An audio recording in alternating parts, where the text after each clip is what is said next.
Hello, good afternoon, everyone, and welcome to this afternoon session on the NHS Project and Change Capability Framework. I'm Ryan Lomax, and thank you for joining today. I hope you're all enjoying the festival as much as I am this week. Just before I hand you over to Mike and Alex, I just want to let you know the format of the virtual festival. I know most of you will have heard this at each session, but just in case we've got any newcomers, you'll see on the right-hand side of your screen a panel detailing chat and Q&A. The chat is perhaps obvious, but say hello, leave comments, and enter any questions into the Q&A section. We'll monitor them in the background and feed them through to Mike and Alex as we're going through. At the end of the session, we will give another festival game code. So if you don't have any other reason to stay on, that is a really good one.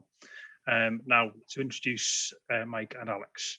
Moderating your questions, comments, observations, and introducing the capability framework quiz is Alex Conversano.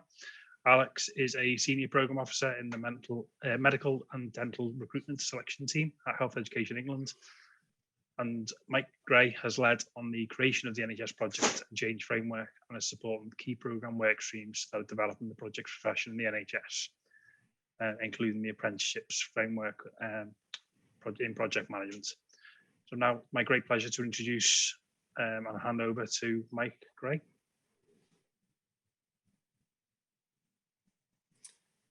Thanks very much for that introduction, Ryan. Welcome and good afternoon. Very warm welcome to you all. Really looking forward to be presenting to you today, and I hope you're enjoying the festival and you're taking away some meaningful actions and thoughts to share with your NHS peers. And thanks for registering for this session this afternoon. From what I've seen so far, it's a hot potato. So really looking forward to getting your thoughts and feedback on the session and what you see from today. So I thought we've got 90 minutes together. It's a gallop. We're going to be galloping through this as best we can. And I'm going to do my best to give you a flavour of things. I've tried to strike the balance between the actual content of the framework. So you've got a level of understanding, you've got a level of competence in the competency framework, and practical takeaways. So I'm going to go through and give you an introduction to the framework, so you'll have an idea at the end of the session what it's about. And where our starting point was, and how the framework will benefit you and your peers. You'll also be given the opportunity to use the framework for yourself live in the session. So have a rummage around, get a feel for it, understand how each of the pages interact, and importantly that you get time to look at the contents and take time to sort of reflect on that and bring your comments forward. That'll be done through a short orientation quiz. So Alex is going to be introducing that to you shortly. I'll be then introducing the competency assessment tool and give you a bit of backgrounds on that and learn how this will ultimately support capability building and how to access that. And then I'll be looking at sharing some practical steps on how to implement and embed the framework and how you can do, take little steps to implementing that and starting that conversation with your peers and within your organisation. And importantly, where we can support you in that. I'll also, in the chat window that I'm in, below there in the description, there's a couple of attachments. In fact, there's 5, but there's going to be a session on it tomorrow with Casper and I from the APM. But I thought it'd be useful for some of you that you have access to that today. And it's a learning and training prospectus. So any of the learning that you see in the framework's contained within that document. So it's all there for you. And there's little interactive links in there too, and it's accessibility friendly. So if you have accessibility needs, then hopefully that will do the job for you. I've also included a personal development plan guideline. So thought that, and there's a template on there too, and that's in the documents. So that's something for you to take away. And all of these documents in there, all the idea is that it harmonizes all the work, and you've just really got one place to go to get all that information. And we will look at doing time for Q&As. Depending on how quick I get this done, we can spend more time on the Q&As area. So at the moment, so for the next 90 minutes, I'm going to be doing a fair bit of talking. So do your best to stay awake. Get a tea, coffee if you need to pause the live feed, and it will be recorded so you can look back on it. So I'm also going to be sharing some, well, I'm planning to share some future capability framework sessions with you, because 90 minutes isn't enough, is it? These sessions are going to cover different elements, and maybe it'll be just one component part of the framework, and talk through that. And we'll do those over a period. So that will aid your learning and understanding of the framework, and it'll also aid with your practical application of that with your peers and your counterparts. So you'll see this slide I've got other slides like it of people climbing mountains. I've tried to sort of tie in with what we're doing on this in terms of a journey development of the capability framework with Anthony's session earlier on nomadic territory mapping. So you'll see some of those coming in now and again. And also, if you've read the K2 Cranfield case study on Against All Odds, some of those images that I'm using might resonate with you. Okay, so there's a poll. I thought we'd do 3 quick polls. You know, try and keep it interactive. This session's slightly different from others. Unfortunately, I haven't got a video of me in a typhoon like Steve had yesterday, and I haven't got a fancy pen like Eddie had as well. So there's a poll coming up. We'll look at the results of that, and it's really just to sort of understand who's on the call, who's taking part in today. The first question you'll see: do you consider project management to be your primary profession? So when we talk about primary professions, we talk about, is this a full-time occupation? Have you studied? Have you gone to, got an academic level in project management? Not just project management, because it's not just about that. It's a broader sense of project management. So some of you will self-identify as being having a primary profession in that, and others are not too sure. And others may sort of use project management as an additional skill set, so they'll tap into that. Won't necessarily have it as something that they're doing day to day. So I'll be just keen to find out where that goes. Okay, yeah, this is good. So at the moment, 60% of you consider project management to be your primary profession, followed by those that require it as additional skill sets. And others that there's a couple of you that no, absolutely not. It's not. You don't consider it to be your primary profession. But that's great. Thank you. The next poll we've got coming up now is: does your organisation use a project management competency framework? And we use these polls in part of the research. And we've found a real mix, actually. There's loads of frameworks out there, all doing wonderful things. Some are generalist and some are more specific to project management. Some of you use the APM, CMI, or Change Management Institute frameworks. Some of you have one of your own that you've developed, and some of you just don't have them at all. And some of you do, but they're just not being used. So I thought it'd be useful to just find out today where you sit on that. Okay, this is good. Yeah, so 50% of you ish, 44% of you don't use one. Some of you have developed one of your own, and there's a couple of you that sort of tend to use a hybrid of hybrid of frameworks, which is, yeah, that's really, really interesting. Quite a nice spread between those three areas. Okay, lovely. That's great. Thank you. That's great.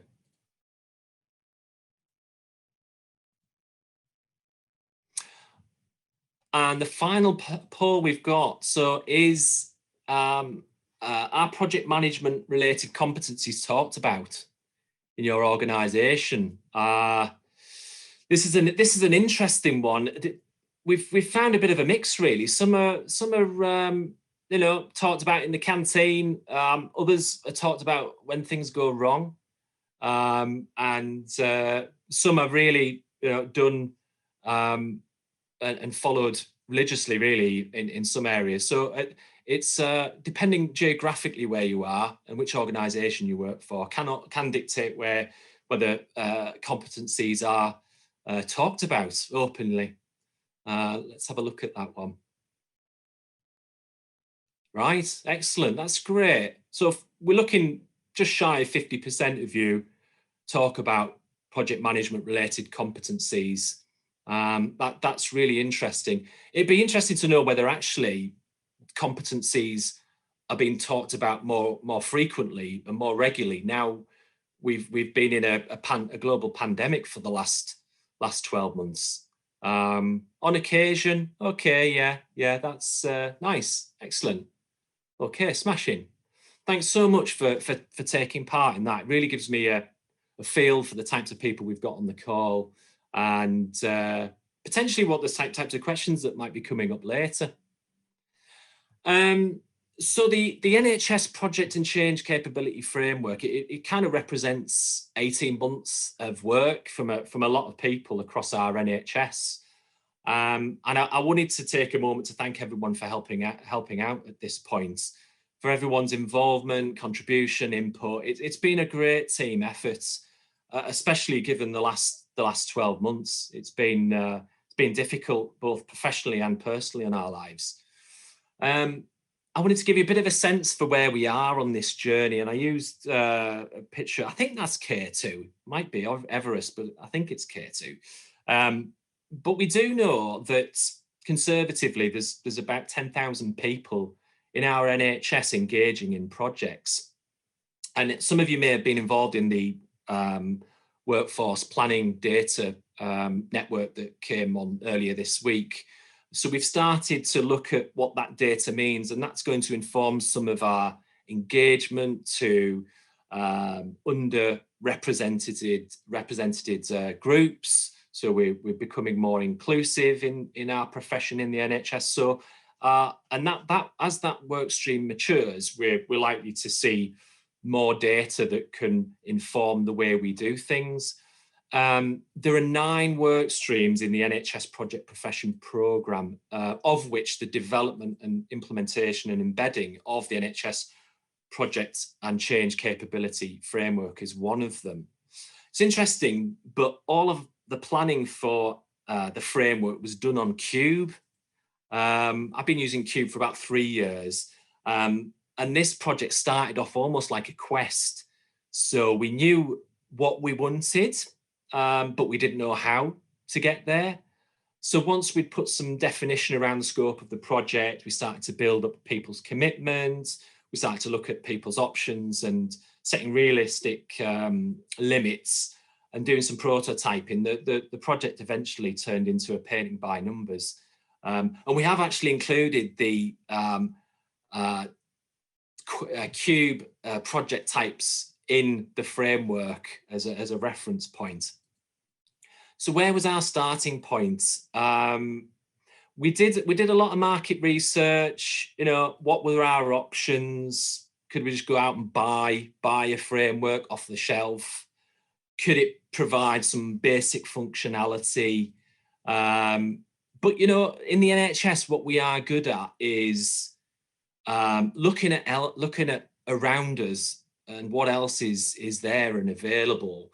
And that's exactly what we did. So we looked at what made up a good competency framework. Why did it look good? Who can we bring in to chat about their journey?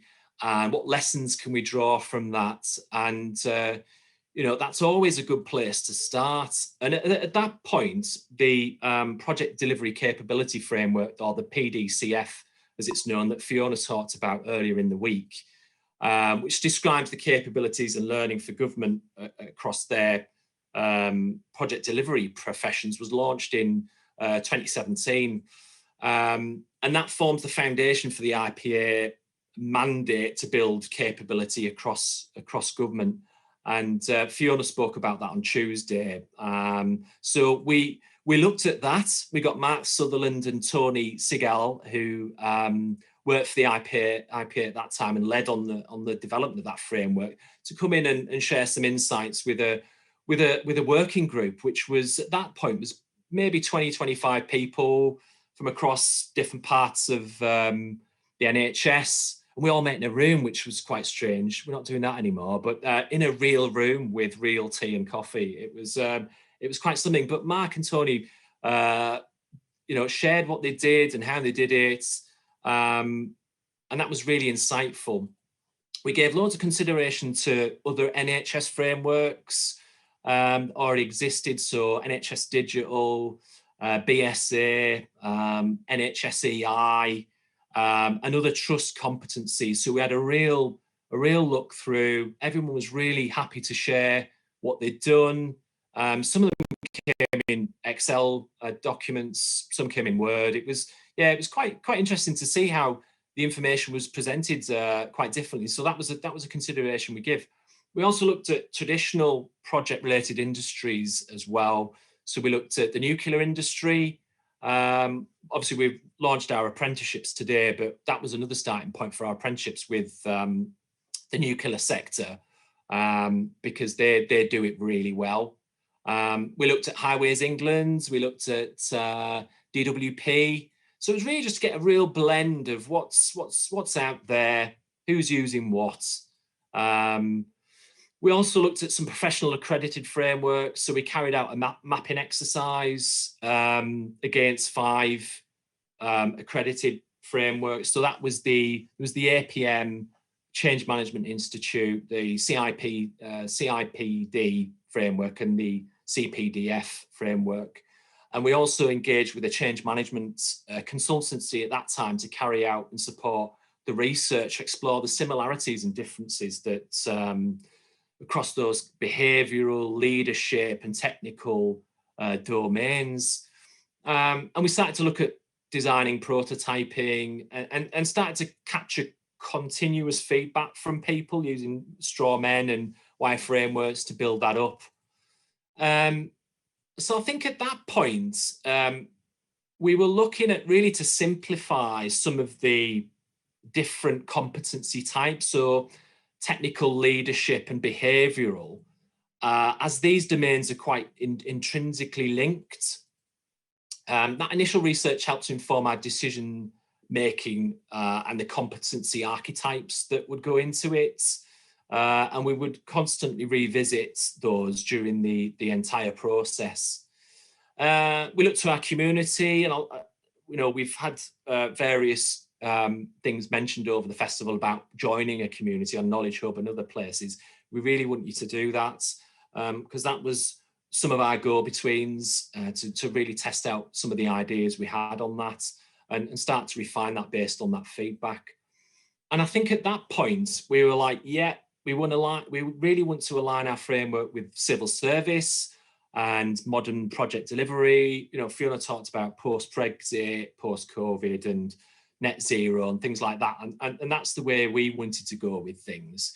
We wanted a similar look and feel to the one for governments. We wanted descriptions and language to be really simple. So if you pick someone up off the street and said, here, read this, they would have some level of awareness about what that document was designed to do. And we really like the structure of the government one and others that we'd seen that's really logical, easy to find. You're only a couple of pages or a couple of clicks away from where you need the information. And it also gives us thought for how do we demonstrate in our framework about the long-term plan and the people plan, because that affects us all in some way. And how do we demonstrate that? By making the project profession the best place to work in our NHS. And I think that's really, really important. And how do we connect people and provide people with a national oversight of what project management is in the NHS? We did do some deeper research at that point as well. There was our TEL team, Technology Enhanced Learning team. Don't know if any of you have come across them. Got some wonderful learning platforms available now for anyone in the NHS, but they led on some discovery research on how competencies and self-assessments and learning opportunities are. How do people engage with that across the wider health community? So they did, amongst a load of other things, they built a bunch of personas to gain greater insights on how, frameworks and competence assessment tools are in. How do people access it? When do they access it? From a line manager perspective, as well as those people who are brand new to project management. And we knew at that point that people are accessing competency frameworks for different reasons at different times. And we also knew that project management competencies, we wanted it to look, to align to people that consider themselves to have a primary profession in it, but also to those people that might have a clinical, so there might be a clinical in the primary sense, but will need a secondary set of project management skills. So we wanted to try and, make attempts to do that. And that's what I'm going to be sharing with you today. So, depending on which way you looked at this, there was a lot of fog based on what we knew. And at an individual level, people were really kind of confused about project management career pathways. There was nothing that we'd seen that really in the NHS that gave people transparency. And it was really difficult for people to benchmark themselves. There's a real perception that only project management, that's all that's available in our NHS. There's a lack of career exposure, particularly for those new coming into it, and for those underrepresented groups that we really want to engage with. And maybe those people that are transitioning from one role to another, we need to make that really easy for people. And it's just, people at this point, there isn't that mechanism and there isn't that language and that work that does that. And at a team, functional or organizational level, there's inconsistencies in job titles. We must have seen, I've been working in the NHS 10 years. I used to work as a regional recruitment manager for 6 of those years for 11 trusts in Yorkshire and the North East. I must have seen thousands of different job titles and bands. There's no marriage of bands between teams, between organizations. Skills visibility between teams isn't good as it could be. Competencies aren't necessarily placed in strategic areas. And that's maybe some of the longer term work that needs to happen as the NHS Project Futures develops and matures, that we start to look at that competency and strategic alignment. And there's loads of frameworks out there. So if someone was to move from HEE, which I am part of, to, I might fancy NHS Digital, let's go there. I'll go there, and it's a completely different role. It's like landing on a different planet. So I think there's an opportunity with this framework to start to look at that organizational capacity and capability that's required, and that free movement of people, which is really, really important when we think about at times how the NHS is run. So at a systemic level, I think there's no real central way of developing the profession, and the NHS Project Futures is attempting to do that. And the framework is one way of us demonstrating a small step towards that aspiration. And I think I might have just touched on it, but no system-wide capability planning.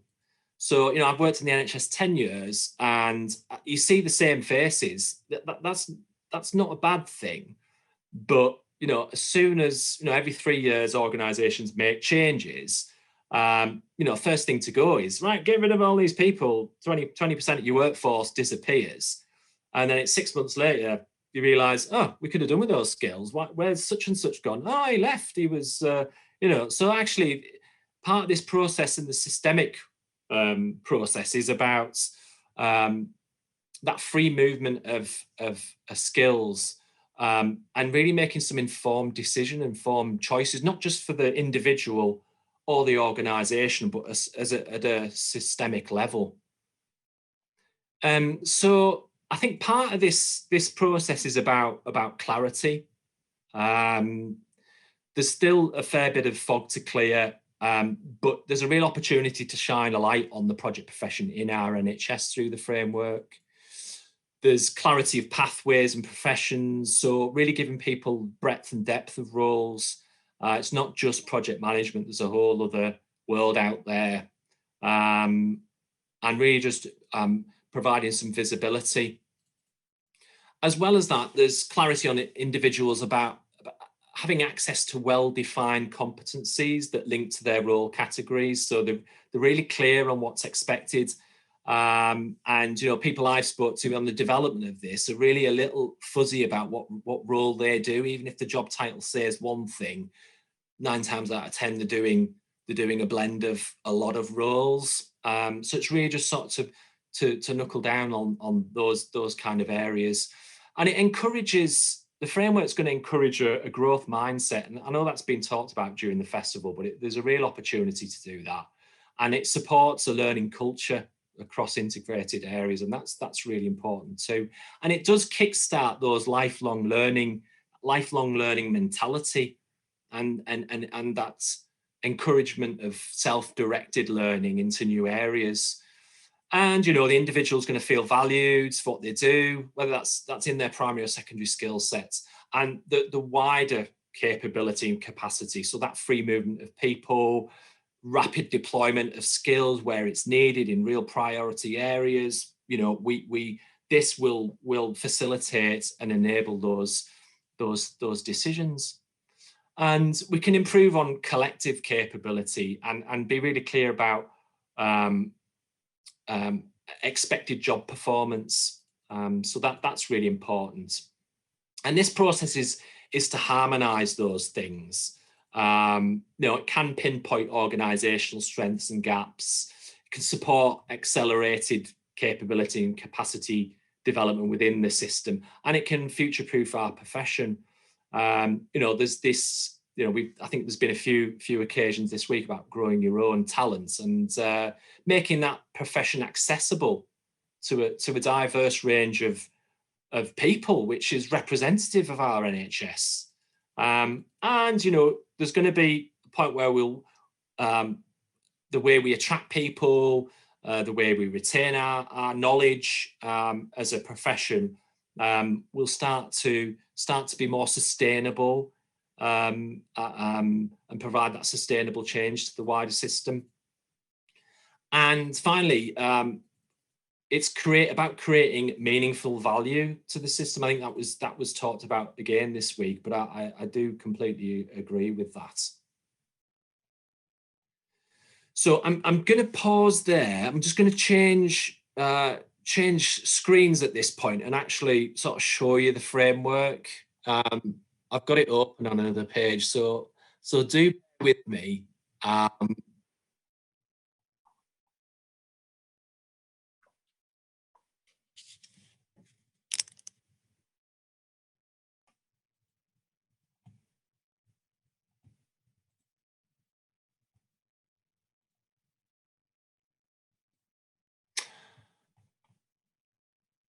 Okay, so I'm hopefully you're seeing the framework for the first time.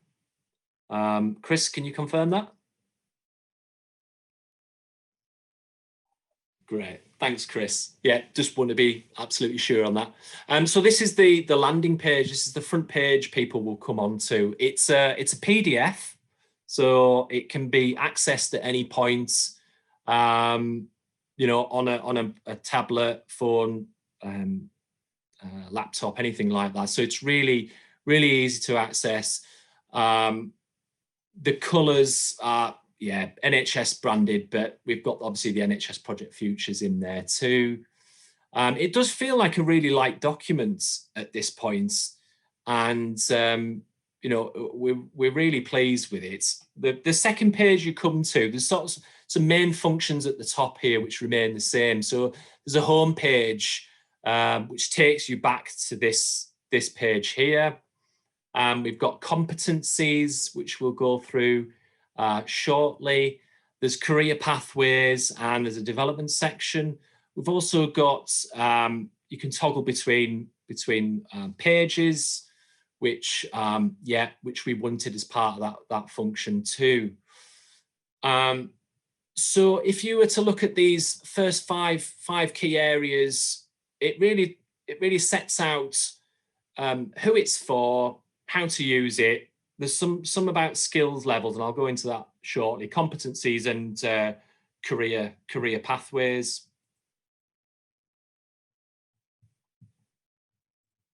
Oh, seem to have lost my screen. So, what is it? You're going to be using, when we come to the orientation quiz, you're going to have an opportunity to look at all of this content.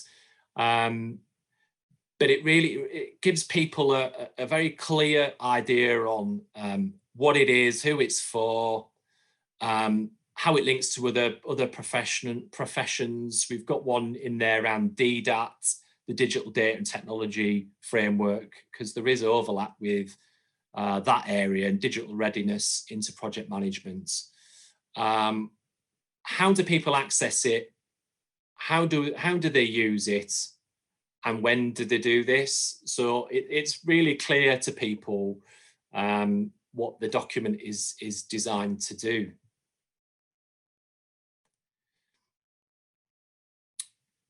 Now, if I just look at the competency areas, there's two ways of getting into competencies. One is from the top here, which takes you straight to a competency area definition, which gives descriptions of all the competencies and sub-competencies contained within the document.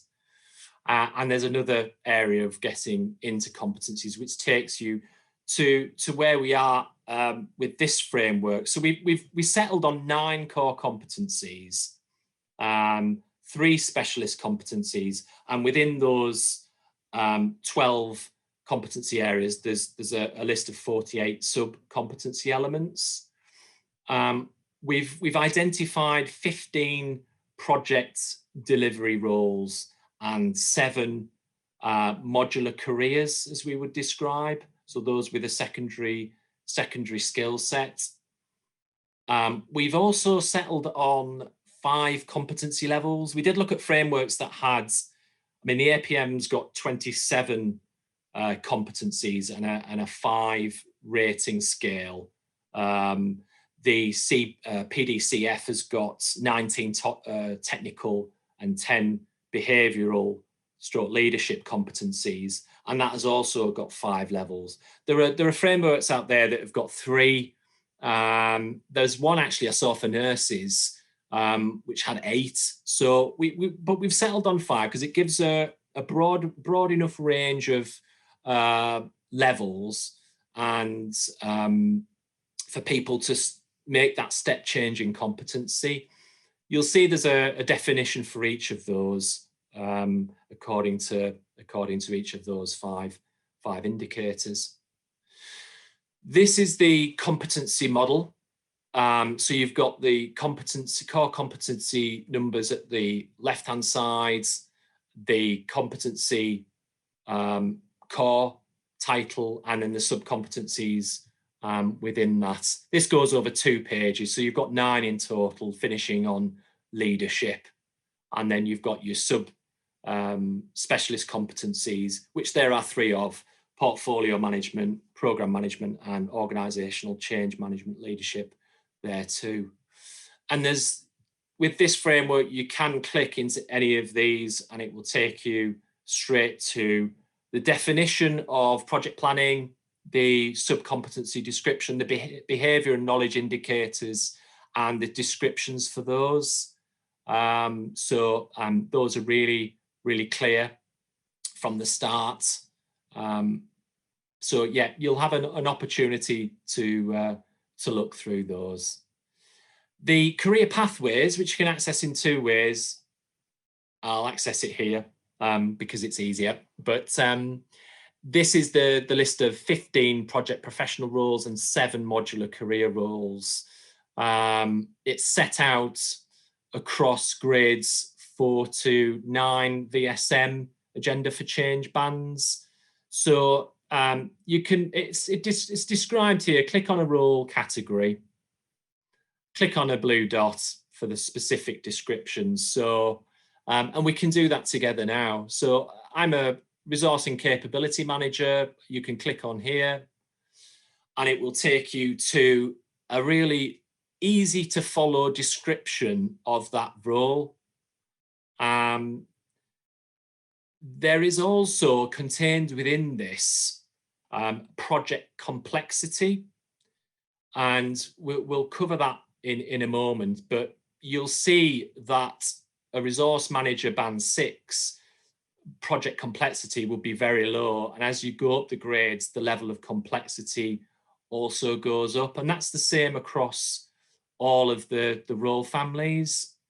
So we've been we've worked around. I'll talk about the complexities shortly, but we've worked quite hard to get that right. On the left-hand side, it details typical role responsibilities of a resource and capability manager.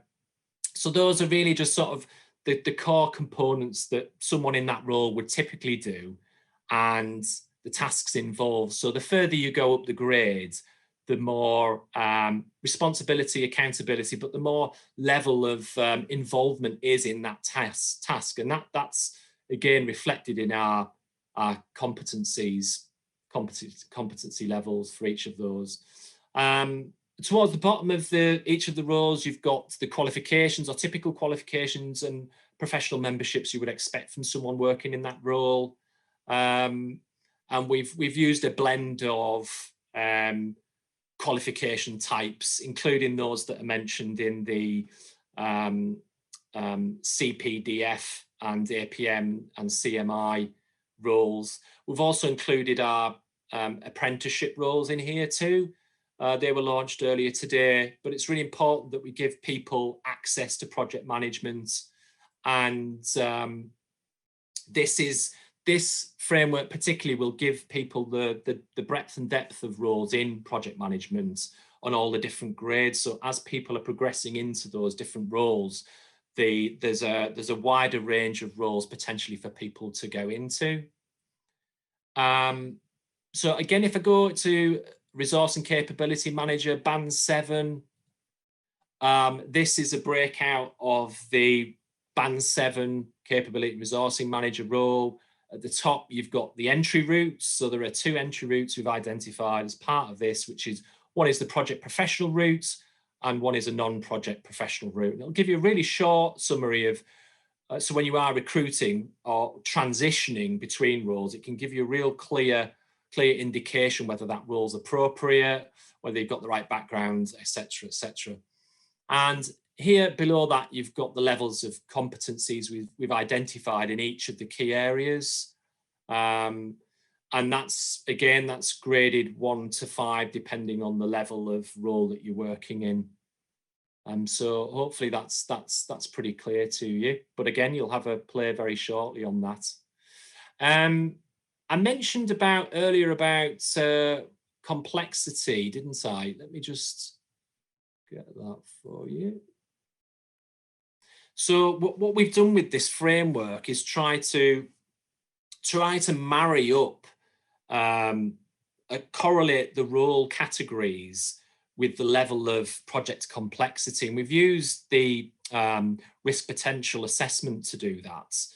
And it really just gives people a starting point, an indication of how complex that piece of project work you're working on and what systemic potential impact that has if things didn't go right. And the RPA assesses complexity in 5 levels: very low, low, medium, high, very high.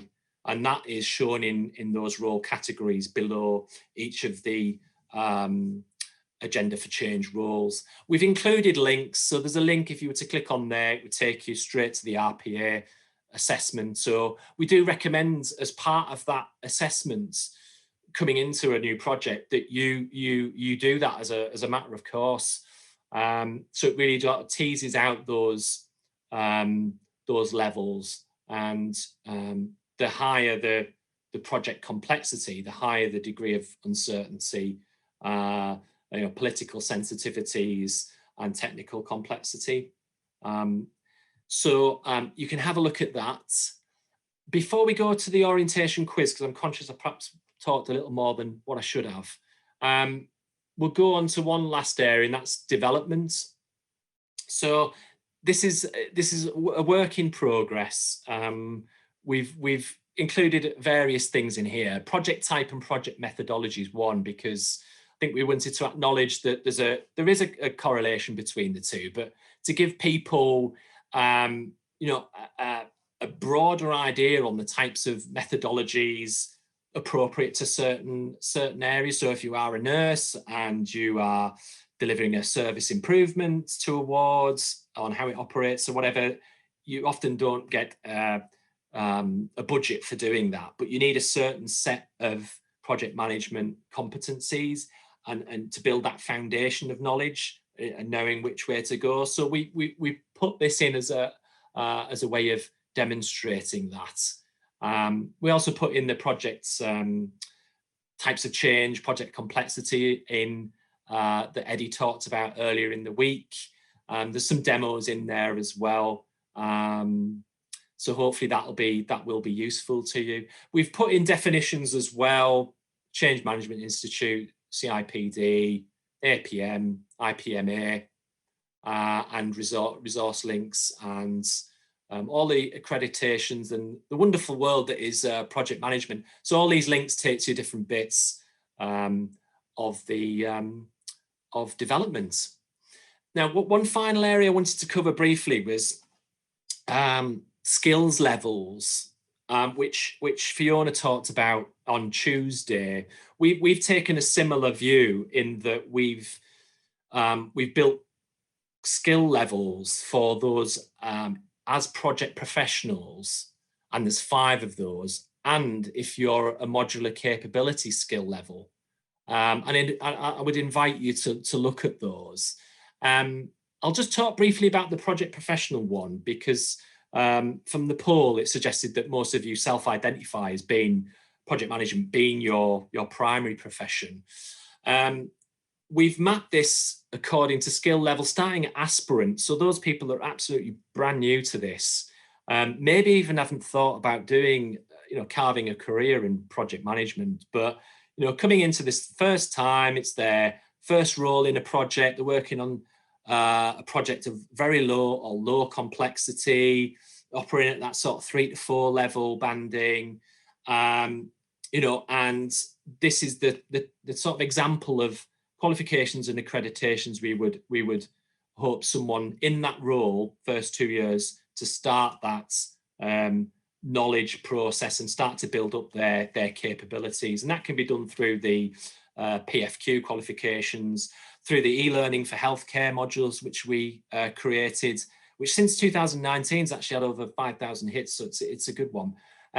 But then it goes on to the next level, foundation, and I won't cover them all, but you'll see we've tried to align these with the IPMA levels. You'll see in the foundation one, there's one for the CMI, ACM foundation levels too, and the apprenticeship. So they start to kick in at that foundation level. So at least at the aspirant level, people have started to learn the basics before they go on long-term learning, and that is a big commitment if you're looking at certainly a level 7 masters in systems thinking. That is a big learning commitment. So it's layering up that capability. It's giving people a blend. So these skill levels really sort of form that those different levels, along with experience, qualifications, complexity, an example of range and roles, right the way up to your master practitioner, which is as the Fiona described on Tuesday. And we've obviously included the Major Projects Leadership Academy as part of that skill level, which applies to people at level band 9 VSM roles. So I will pause there. Appreciate you probably want to have a go at this for yourselves. We're going to have a sort of 15-minute interval for you to do that for yourselves. If you go, just scroll down below this window, you'll see at the bottom, it's the NHS Project and Change Capability Framework, February 2021, version 1. Click on that and download it. When you download it to your local file and open it as an Adobe document. Because if you don't, for some reason on the platform, it won't let you do all the hyperlinks. But if you download it onto your local file and open it from there, it will allow you to do that. I will, whilst you're doing that, I will hand over to my colleague, Alex, who's going to quickly introduce the orientation quiz. Alex. Great, thank you very much, Mike. Thank you for the great session so far.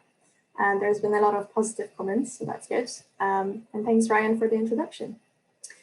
So now this is your chance to have a go at interacting with the new capability framework. Mike has designed a quiz made up of 11 questions to give you a chance to explore the framework. You will find the orientation quiz as an attachment in the documents section below, like Mike said. And you'll have the next 15 minutes to answer the questions. Don't worry though, they won't be assessed. And Mike will go through the answers after the 15 minutes are up. There will be also a countdown on the screen, and when the time is up, please come back into the session where Mike will give the answers to the quiz questions. In the meantime, feel free to share any questions, comments, and thoughts in the Q&A section and the chat section. Mike will be answering your questions after he goes through the answers to the quiz questions. There is also a link, Mike, not sure if you mentioned it already, to the PDP template below.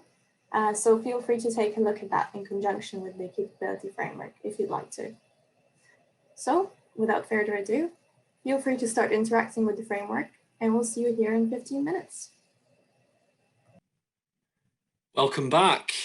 Hope you had fun. I've been sort of keeping an eye on the chats and chatting to my colleagues behind the scenes, and yeah, really good to see the questions coming in and just the general comments. It's obviously very new to you, all of this. Well, the framework's very new to you, so it takes some time to digest. But yeah, keep those comments coming in. Hope you enjoyed the orientation quiz. Don't worry if you haven't got more than 2 questions done and you've just been playing around. Really, that's absolutely fine. That's part of this process. But so we're going to go through the first one. What is the capability framework and who is it for? So it describes the role types, competencies, and complexity levels for those that are required to drive or deliver change within any setting in the NHS where project delivery professionals and practitioners is referred. So who is it for?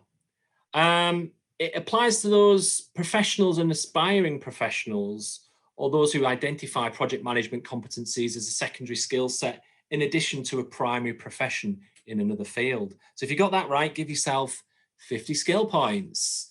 Question 2, how many competency levels are there? That's 5. You should have got that one. That one's pretty easy. So there's 5 levels from awareness up to experts. Question 3, how many core competencies and specialist competencies are contained? Well, there's 9 core and 3 specialist. Give yourself another 50 points for that one. How many skill levels are contained within the NHS project profession skills level section? How many years minimum expected experience are detailed as an aspirant? So we kind of touched on this just before the break. So yeah, there's 5 levels and it's 0 to 2 years for an aspirant. What are the sub-competency detailed in core competency 9 around leadership? So let's look at that one.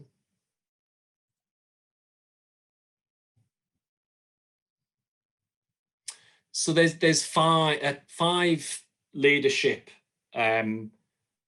sub-competency descriptors for leadership. So visible leadership, leadership styles, maintain trust, confidence and commitment, collaborative with others, displays curiosity and courage is another, credible action and stewardship is a third, making effective decisions, leadership resilience, delivering at pace, influencing others, emotional intelligence, demonstrating effective listening, encourages networking across the system.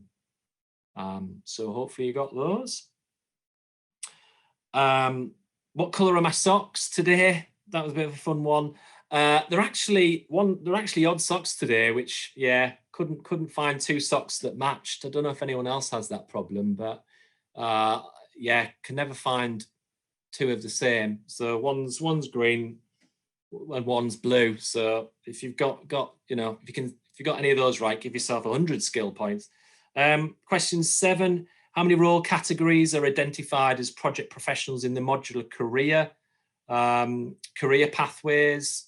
And what is the 6th role category down?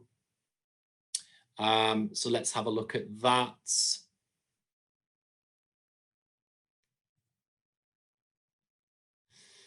So there are 7 modular careers, and the 6th one down is program associate, which that description from a program associate's quite a longish one. There's a couple that are quite long, but we tried to cut some of the wording down, but it was quite difficult. But yeah, open to ideas on how we would best do that for another version in the future. So question 8, what is the competency level for a risk and issue manager band 7, core competency 9? So if you go to the career pathways, risk and issue manager, go along to a band 7. Scroll down to leadership, which is the core 9. Working with ambiguity is a competency level 3. And if you wanted to remind yourself of what that is, competent is the 3. So detailed knowledge and experience applied at a low level complexity or medium level under supervision. What is the description of the entry level as a project professional for a business analyst band 8B? So band 8B, business analyst 8B, project profession. So the entry route for a project professional would be someone suitable for an individual with experience of using a broad range of analysts techniques and supporting delivery of the requirements for both a technical and business perspective. So there you go on that one. Down to the last 2 now. So name a typical qualification and professional membership for a business change manager. So business change manager is here. Click onto that. Work our way down. Typically, you could have picked one of 5 that we've picked out. And there's project fundamentals, the project management qualification, agile change agent, and the change management foundation and practitioner role suitable for that role. And the last one, project types. So you could have picked one of 4 that we've put in the framework. Fog Quest movie, paint by numbers. if you get time, have a look at these videos. It'll describe some of those in more detail. But if not, go and have a listen to Eddie's chats yesterday, which was it was incredible. If you've got time to do that, have a look at that. Okay, so that's the end of the quiz. Thank you very much for taking part in that. And share that with your colleagues. I think that's one way of people getting familiar with it, and hopefully you've got some familiarity with that as well. So I'm just going to stop sharing the framework at this point. I've got a short got the presentation to kind of finish off now. Let me just get that up.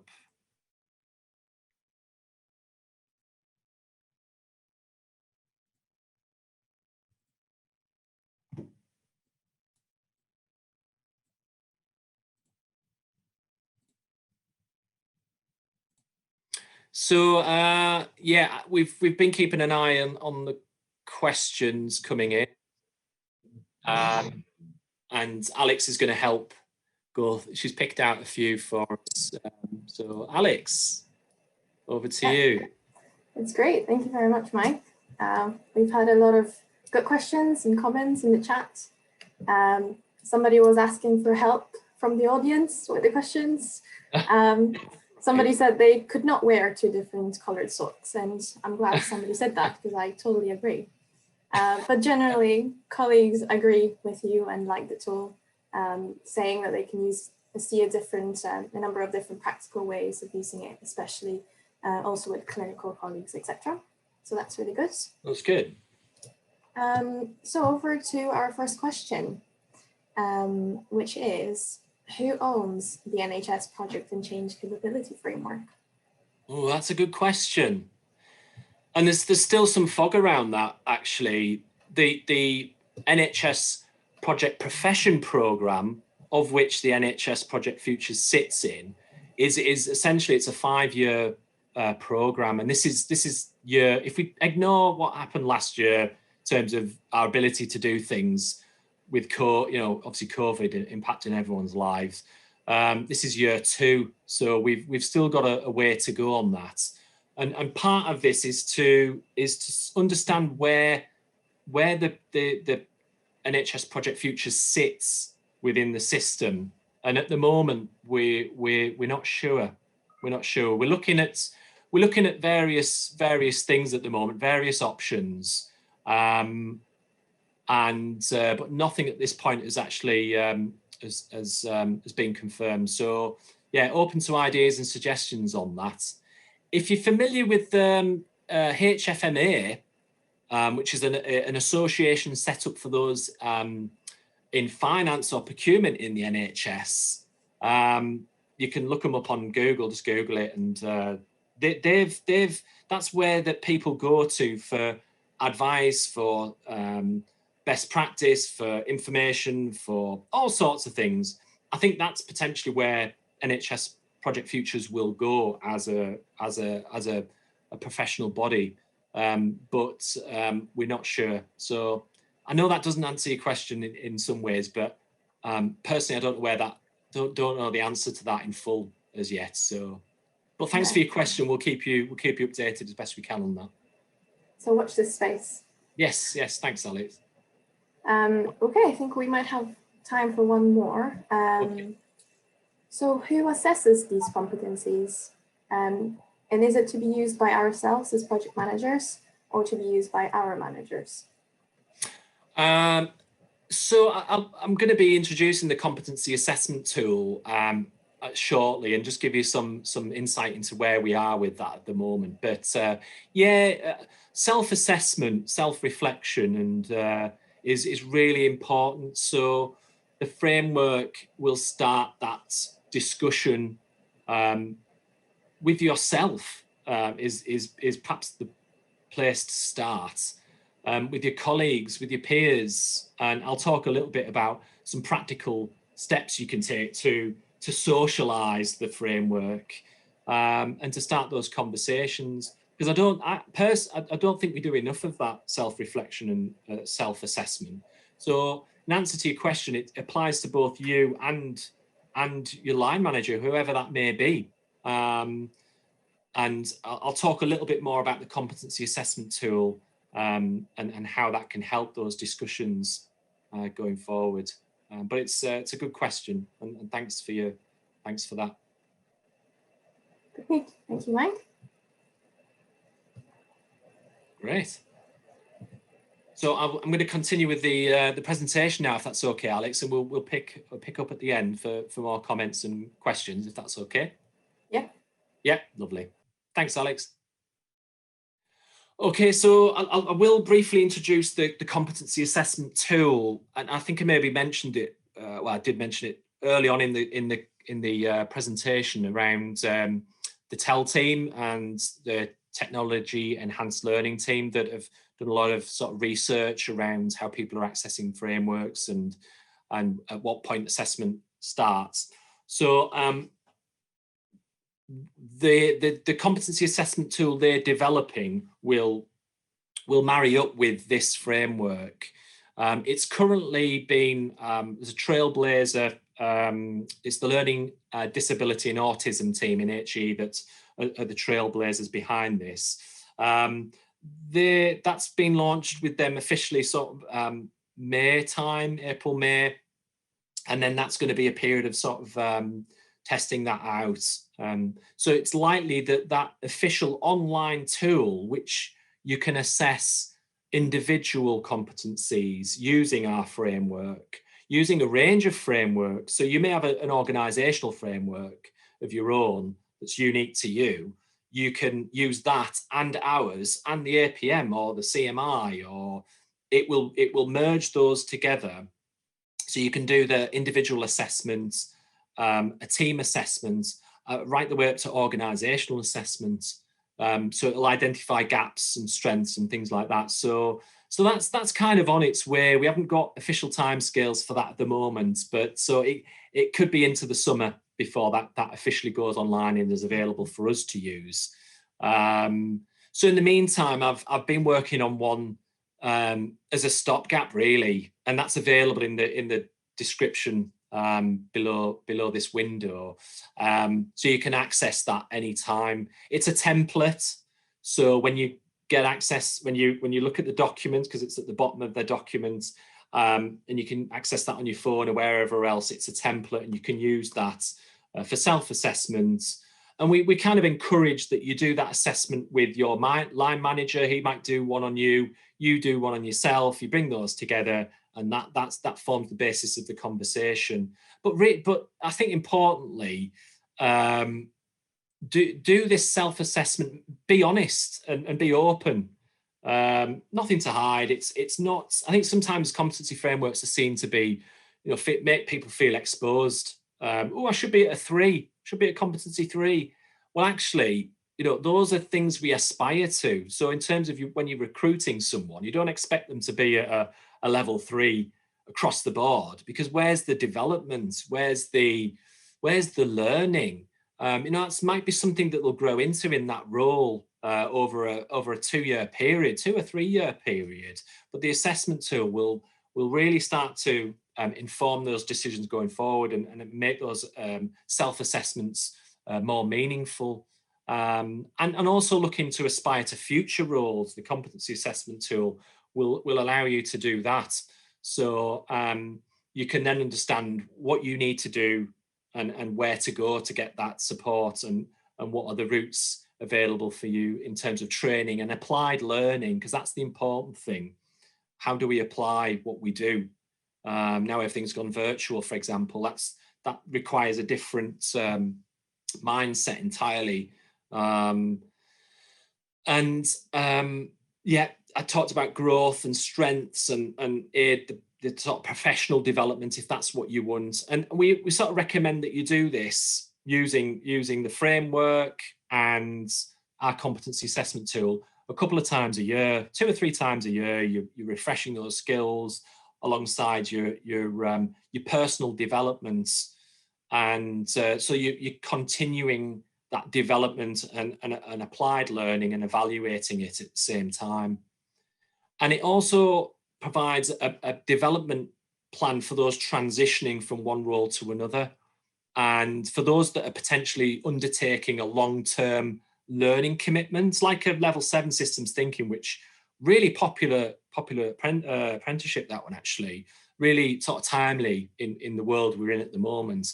That takes 4 years. So, that's not like going on a 2-day course online. So it helps you to prepare for that, and cognitively, as Carol spoke about cognitive readiness and neural pathways and things, you've got to be in that mindset to undertake those, so that you're applying the learning into your role as well as those around you.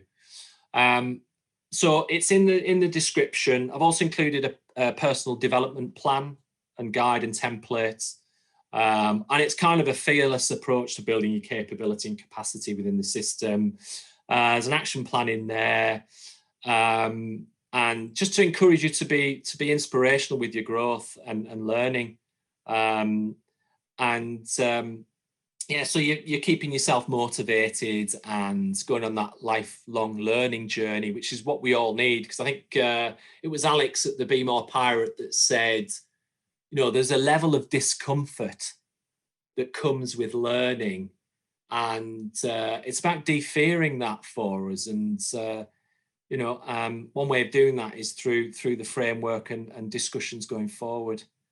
So I will keep you up to date on the competency assessment tool. I think I probably touched on this just now. Actually, this isn't just about a capability framework. It's about a self journey of discovery. I went on it doing this framework that I presented to you today. The way it was tricky in parts, I'm not going to lie, it was quite difficult. There was the commitments I had to make at home so I could get the work done, for example, was one thing. But so for me, I've learned a lot about myself, about my colleagues, about others, how to interact and things like that, that I didn't when I first went on that journey, was given this project. So I think it's a necessary process we need to go through, that level of discomfort at times, but just supporting each other and using the NHS Project Futures to support you in that. There's loads of people out there. The capability development SIG in Knowledge Hub, which I'll talk about in a second, it's got over 600 members. There's people there that have done the journey before, and it's about bringing people up to create a better version of themselves and creating a positive impact on those around us, and a positive impact on the population and the patients we serve. That's really important, because I think it was Navina who opened the festival on Monday who said, we're the invisible workforce of the NHS, and we are. And in some ways, thinking about Anthony and Krishna and Dozen's presentation today, that that we are the invisible workforce, and it's about how do we bring each other along that journey, and knowing that the journey is not just about going up the mountain, it's about coming back down again. The Sherpas that help people go up mountains, they're kind of the invisible men, aren't they, of a mountain. They carry the heaviest equipment, they carry everyone's gear, and they don't really say much about that. That's their role. They've got a real niche set of skills. They've got a real niche set of competencies. They understand the typography. They are aware of their own self-capabilities and competencies. They understand the risk, the complexity, and the barriers, and what it takes to get, you're dealing with people's lives when you go up a scary mountain like that. So they'll have that in the back of their minds too. So I think, the framework will start those discussions. And also as a team, you might not be aware of each other's skills. So it's about providing some visibility of skills, whether those are natural skills that come naturally to you, or skills that have academic skills that you've brought through the academic route. So I hope that's useful. It's just trying to build in this framework with your own journey of self-discovery. Now, I'll take the next sort of 5-10 minutes before we go to Q&As about some practical. Oh, I've got 5 minutes left apparently. I'll be really quick. Practical steps to embed this framework, tiny habits you can do, some micro learning that you can coordinate and do the best to get this to stick where you are. Join NHS Project Futures. If it's one thing, do that. There's loads of great stuff in there. There's our NHS Project Futures newsletter that comes out. We've got an exec summary for people that want a high level sort of summary about what we're doing. We've got LinkedIn. We've got a YouTube channel, got the community of practice about the capability development hub with over 600 members. There's all of those things available for free. There's people you can connect to, and to start that process. Connect with your regional PMO leads. My colleague Christine led on a workshop earlier in the week on one of the world networks, and you get an opportunity to meet people in each of your regions. So connect with them, find out what they're doing and how they can support you. I talked about socializing the framework. Yeah, talk to people, what's driving them, what's motivating them, what is it that gets them up in the morning and into their project management world, and have fun with it. Write a vlog. So if any of you are vlog writers or an article, get into your newsletter and your trusts. Do some reflective work on that. That will help, and share it with others. Raise some awareness with your peer groups. So that could be your learning and development teams. It could be people that have an influence over how things are done. I talked about planning and preparation for your PDP, so include that. Encourage self-assessments, test it out, have a go, have a play, and include it in your team meetings, just as an agenda point, even if it's just learning it to start with, or the framework, whichever. Start the conversation and get it in there, and make it a regular thing that you talk about, and that's one way of starting it. Sharing it with your counterparts in different organisations, and sharing it out to underrepresented network groups. So BAME networks, neurodiverse networks, apprenticeship networks, LGBT plus networks, all of those, get it in there. And form capability networks. The Knowledge Hub platform will allow us to do that, so we can start to effectively network together. And include it in your job descriptions. I had someone in London who said, "Oh, your framework, I wrote a couple of new job descriptions based on that." So, and job descriptions is a real difficult one for us all to do. So I will pause there because I'm conscious I'm running out of time. There's only a couple more slides, but the slides are there for you to go through, and you can pick up the next 5 or 6 slides that show you how to embed and get this implemented. So thanks very much. I'll stop sharing, and Alex, is there any final comments, any questions, anything people are asking? Yeah, there's been a few comments in the chat, and Joe has been answering a lot of questions as well. All right. So check them out if you haven't already. And she also said that the NHS project profession owns the framework, so there isn't any organisation in the NHS responsible for the project profession. So there you go. That's the answer to the previous question. Oh, brilliant. So there is one interesting question. Yeah. Sorry, Mike. No, it's okay, Alex.